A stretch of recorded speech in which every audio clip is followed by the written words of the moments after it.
नमस्कार. आपण पाहत आहात लोक तुफान न्यूज. लोक तुफान न्यूज प्रश्नांना वाचा फोडणारे, सत्य परिस्थिती आपल्या समोर मांडणारे, आपल्या हक्काचे व्यासपीठ. आजच्या महत्त्वाच्या आणि ताज्या बातमीच्या बातमीपत्रात आपलं मनपूर्वक स्वागत. नवीन मोंढा येथील गोडाऊन फोडून सोयाबीन चोरी करणाऱ्या टोळीला चंदनझिरा पोलिसांकडून आरोपीकडून 2,05,000 रुपयांचा मुद्देमाल जप्त. जालना शहरातील नवीन मोंढ्यामध्ये असलेले भक्ती एक्सेट्रेशन प्रायव्हेट लिमिटेड कंपनीचे गोडाऊन 3 फोडून त्यातील सोयाबीन चोरी झाल्याची घटना दिनांक 23 जुलै रोजीच्या रात्री घडली होती. त्यावरून मॅनेजर यांनी दिलेल्या तक्रारीवरून पोलीस ठाणे चंदनझिरा येथे गुन्हा दाखल करण्यात आला होता.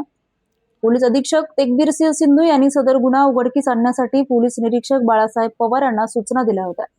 त्यावरून पोलीस स्टेशन चंदनझिराच्या पथकाने तपासाची चक्रे फिरून तांत्रिक व गुप्त माहिती काढून जालना शहरातील शेख अब्दुल शेख हारून राहणार हिंदनगर नवीन मोंढा जालना, वैभव भास्कर लांडगे राहणार कन्हैयानगर, किशोर किसन फुलवाडे राहणार कन्हैयानगर व एक विधी संघर्षग्रस्त बालक यांना ताब्यात घेऊन त्यांच्याकडे गुन्ह्याचा तपास केला असता नमूद आरोपींनी गुन्हा केल्याची कबुली दिल्याने आरोपी क्रमांक 1 ते 3 यांना अटक करून त्यांची 4 दिवसाची पोलीस कोठडी घेण्यात आली.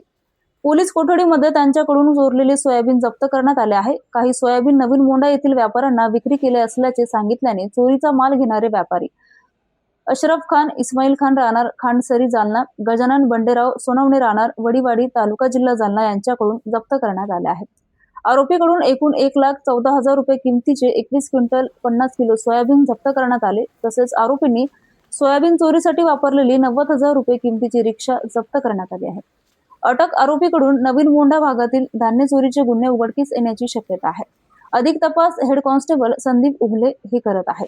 सदर कारवाई पोलीस अधीक्षक तेगबीर सिंह सिंधू, अप्पर पोलीस अधीक्षक विक्रम साळी, उपविभागीय पोलीस अधिकारी अनंत कुलकर्णी यांच्या मार्गदर्शनाखाली चंदनझिरा पोलीस ठाण्याचे पोलीस निरीक्षक बाळासाहेब पवार, दिगंबर पवार, कृष्णा तंगे, समाधान उगले, विशाल लोखंडे, अभिजित वायकोस, सागर खैरे, गजानन काकडे, चालक सुभाष नागरे व स्थानिक गुन्हे शाखेचे पोलीस हेड कॉन्स्टेबल सागर बावस्कर यांनी केली आहे. लोक तुफान न्यूज, अशफाक पटेल.